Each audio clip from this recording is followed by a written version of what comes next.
এক ষড়যন্ত্রের শিকার, বিভিন্ন ভাবে মামলা হামলা, এখনো মাথার উপরে মামলা কয়েকটা।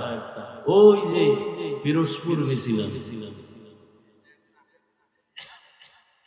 কে নিছে? মুফতি মিজানুর রহমান সাইদ সাহেব হুজুরে দাওয়াত দিলেন, অলিপুরি সাহেব গেলেন, হাটহাজারীর হুজুর গেলেন, বর্তমান হাটহাজারীর শাইখুল হাদিস দামাত বারাকাতুহুম গেলেন। সেখানে ডিসি এসপি সব আসলেন, তাদেরকে ক্রেস্ট দিলেন, তাদের নামে সব হুজুরগু দিলেন, পকেট ভর্তি হাদিয়া দিলেন, সবাই প্রশংসা করলেন ইহসানের, আমিও করলাম। কিন্তু রশি আমার গলায় লাগলো।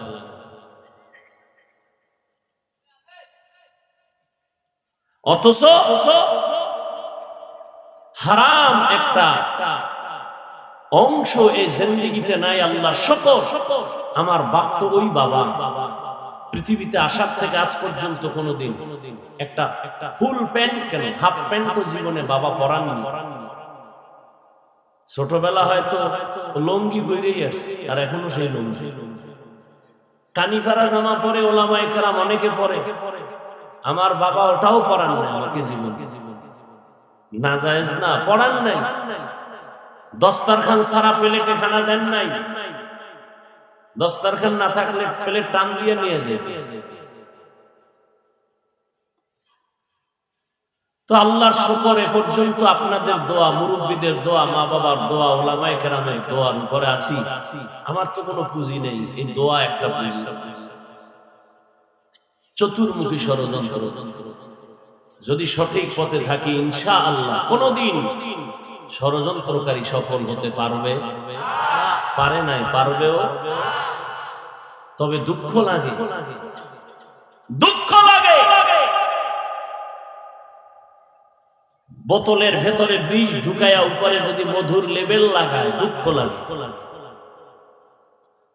সুন্দর নাম ইহসান, সুদ মুক্ত কারবার। এখানে সুদ নাই, তো যেখানে সুদ নাই সেটা তো বরকত, রহমত। সুদ মুক্ত ব্যবসা তো রহমত। ওইদিকে নজর করে বলছি, ব্যবসা তো হালাল, কোরআনের আয়াত।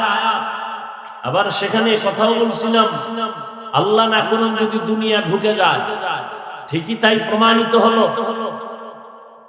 হাজারো লাখো মানুষের টাকা পয়সা নিয়ে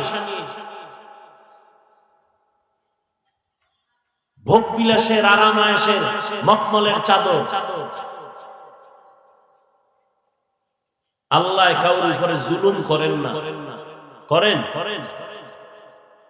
অতএব আমি যদি সঠিক পথে থাকি, আল্লাহ ফেরেশতা দিয়ে আমাকে পাহারা দিবেন। আর যদি অপরাধ করি, কোনো না কোনো ওয়ে ঘুরে ঘুরে আমার উপরে বিপদ আসবেই, যেহেতু আমি অপরাধী।